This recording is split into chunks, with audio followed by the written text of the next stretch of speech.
to environment. Thank you very much. So just quickly, I'd like to answer two questions. Firstly, the role of men.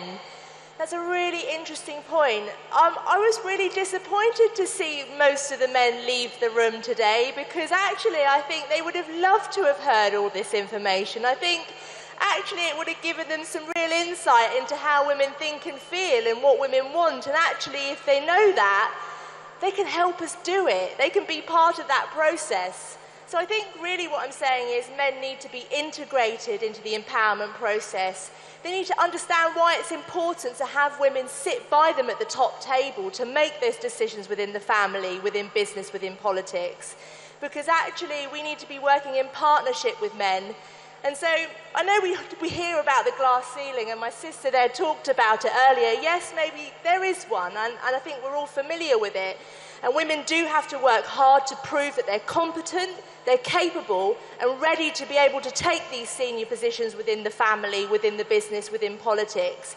But actually, rather than smashing through it, which, let's face it, is going to be exhausting after a while, why don't just great men cut holes and pull women through it? Because actually, if we work in partnership with each other and we work in partnership with men, then we can ultimately achieve more. So I think actually men have a very, very important role in this, equally as important as women. And just quickly, the second question was about how do we train more women in business, and how do we give women more business to capital and tools and resources to make more income? Yeah, there's a number of ways to address this, but I think the most important thing is for government, private sector and public sector to work together, because actually you've got policies that support women to gain entry to business. You've got lots of organisations and community-based organisations working at ground level to ensure women have access to skills, knowledge, resources and tools. And then you have this fantastic funnel of information that runs from grassroots up to the top tier of government that ensures that women are integrated into that process and have access to the policies, the education and the tools they need to have more profitable businesses and to gain entry to business. So actually it's about all levels of society working together to ensure women have access to the tools and the knowledge and the resources they need to become more profitable in business, to gain entry into business and succeed in business.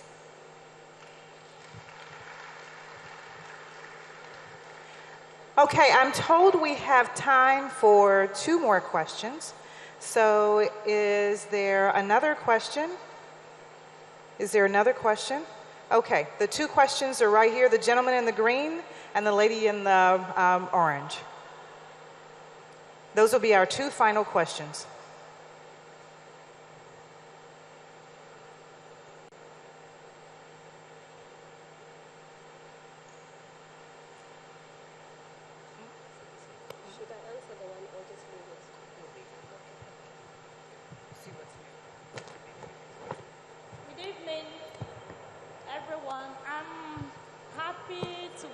This evening, but something came to my mind. Can someone tell us about the theme of the program? You know, I was happy to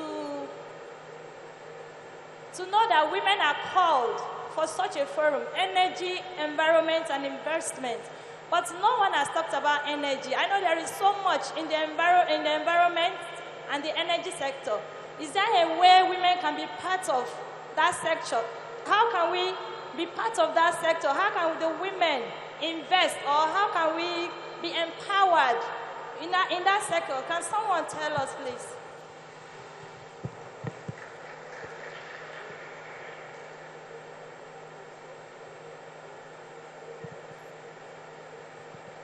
Thank you, everyone. My name is Frank Ilo.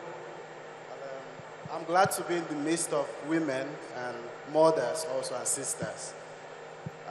When I first came in here, when the men were going out, so women was asking me, why are you sitting here? You should go with the men. You're not supposed to sit down in this hall. I should stand up from the seat. I told them that I'm part of the women, and I work to support what they want. So my question is, the women that are in power, that are in leadership, they're in prominent positions, what are they actually doing individually to support the other women who are not in power?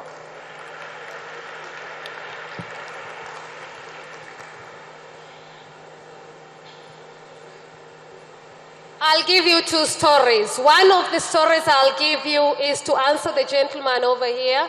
I actually stood as a local councillor in United Kingdom, and I was the first lady in the city of London as an African woman to champion in the city, because you know you've got constituencies, yeah? So in the city of London, I stood up as the first black woman around the African, and I stood against my opponent, who was Catherine West at the time, who was the party leader. So what I'm going to say to you is, women, it is up to you to take the initiative and to participate in local decision-making process, because you know how to do it, and I'm very impressed in this room to see that all of you belong to a political party. So go for it, women, and run with it, and make sure you're the next president, so that when we come back to Port Harcourt, we know that you are the person who has been elected because people of Nigeria love you, right? Now, I'm going to also take a question that you asked about, I think you were asking that about sustainability. The theme here today, as you can see, is, the theme for today was suitable energy, the key to Africa's world integration. And within this, there is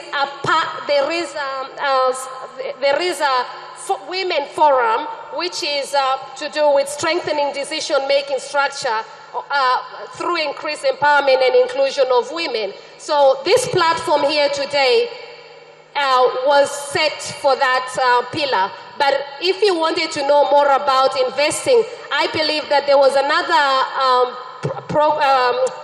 sitting which was dedicated to answer such question and get involved in that. So perhaps you might be able to look at what they discussed. Now, the last question was, somebody asked, how do you encourage and train and organize women in Port Harcourt? First of all, you've got to reflect. What is it I need to actually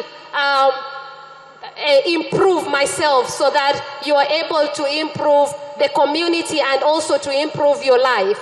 Yeah? When you start beginning to ask yourself in a sincere manner and look into your heart and look into what is needed, yeah?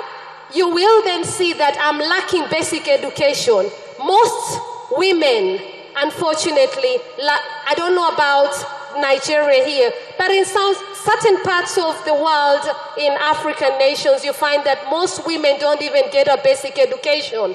And for that reason, I would empower or capacity build yourself and join what we call, in Kenya we call them gubaros. Gubaro means that you go into government institutions which have been focused directly related to women who have dropped out of school. Engage in those activities. Engage in polytechnics for those people who need basic skills. You know, maybe you need to learn how to dress make. Maybe you need to learn how to do muffins. Maybe you need to learn small, things that can really make you improve your basic life. So I take the challenge here today. And for that reason, I want people of Port Harcourt to actually realize that you are the first people that people of Nigeria are admiring, because I've seen big schools. I don't think anybody can say that the big schools over here is what is. You cannot compare people of Port Harcourt with other parts of Nigeria. Congratulate yourself, women of Port Harcourt, because even we who have come from United Kingdom to see a secondary school, which is looking like a university, man, that is good, man. That is fantastic, man. You get my point? Yeah, we were impressed. And I must say that we were really, really we are going to share the practice of women of Port Harcourt and people of Port Harcourt, because it can be done. It can be done in many African nations, because you've taught us how to do it. And well done, people of Port Harcourt. The last question was, how do you, the theme of, I think I've answered everything. Sorry about that. I got carried. Many thanks. So even our speakers, our panelists get inspired. So we thank her for her enthusiasm. We have time for one